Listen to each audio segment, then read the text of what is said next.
Hey everyone, it's Crazy Steve here with another video on the custom LEGO Minecraft world I started at the beginning of this year. If you saw the last video, you know that this world is incorporating sets from the license, and last video we made a panel around the Fox Lodge. In this video, I'm going to be adding the Bee Cottage into the world for our first addition to it. This is a set I picked up specifically for the world and want to be a connecting piece into the third panel of the world, in which I've focused on various farms. My inspiration for this panel was to again create an area that is believable whenever you picture it as a player's farm area. The Bee Cottage to me is more of a work building than a player home, due to the lack of bed in the set's interior, so that's how I treated it here. Besides the building, my inspiration for the fenced area came from another Minecraft set, The Farm, which is a set I picked up months ago and reviewed on the channel. Going forward, this is what I intend to do more of, taking specific elements from official sets and incorporating those into custom creations instead of just dropping a set into the world. Building the panel starts with creating a foundation for everything using a Mills panel. Starting with this panel, I decided that I wanted to keep all the visible bricks underneath the plates to reddish brown, thinking it would look much cleaner in the end. Instead of having all of these wacky colored bricks showing, it will look like a chunk of a world cut out from the terrain and placed onto the table. Each panel going forward will have one 32 by 32 base plate, 12 Technic 1x4 bricks with 3 holes for the pins that hold the panels together, 53 2x2 bricks that support the plates on top, 9 2x4 bricks for the outer edges of the plate, and 64 4x4 plates to represent the different terrain types. This should set you back roughly $20 from what my cart shows on Bricklink per Mills panel made, but can be much cheaper if you use whatever you have lying around instead of ordering them online. In my case, I use a bunch of off-brand bricks mixed in with a bulk purchase that I bought from someone one time. When going to incorporate the set into this panel, there wasn't much I did extra apart from simply placing the set on the build where I felt it fit the best. Whenever placing the set on the panel though, I did place the terrain backward at first, which made something that was supposed to be a simple process into a much longer one. Without the directions in front of me, it was a challenge to remember exactly which way the set was supposed to face and where the terrain pieces that fell apart were supposed to go again. These were difficult to pull off of the panel as I already had pushed down, making strong connections to the panels beneath. Luckily, to save my fingers, I had my brick remover tool handy for this part.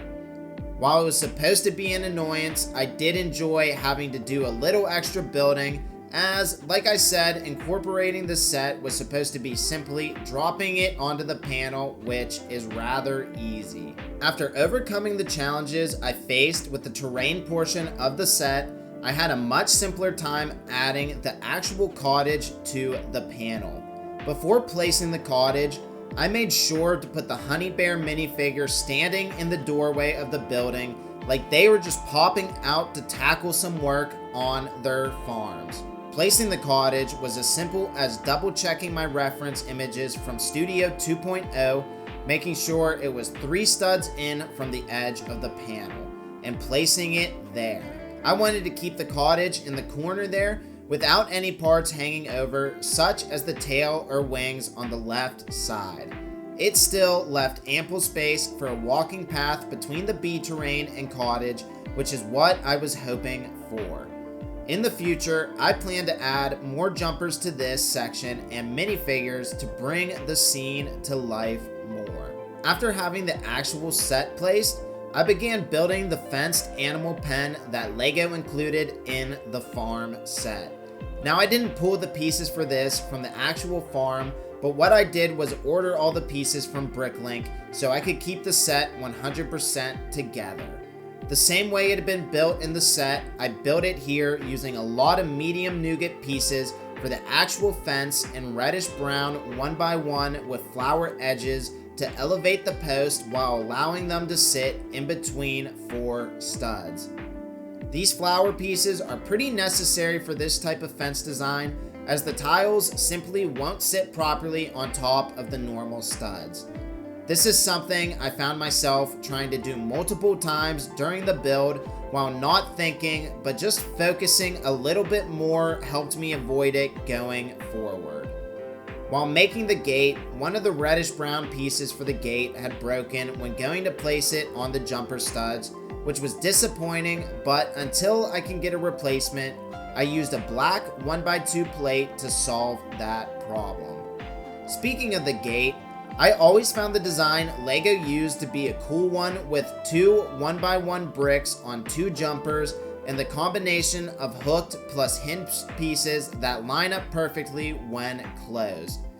Around the corners of the fenced area, I placed 4 torches because we don't want any enemy mobs messing with our friendly mobs. Now, do we? Looking over the completed panel, I must say I am very happy with it, but feel I will come back to it in the future to add more detail to the whole thing.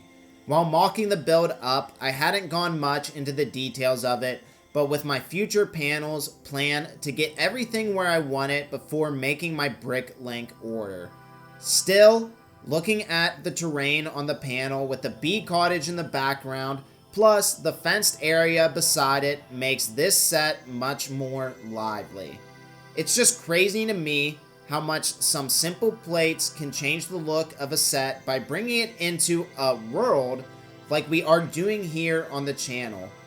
In the future, I can see this area along with the Fox Lodge looking much like home bases for the adventures that are going to be taking place in the world once it is fully fledged out here over the next couple of months.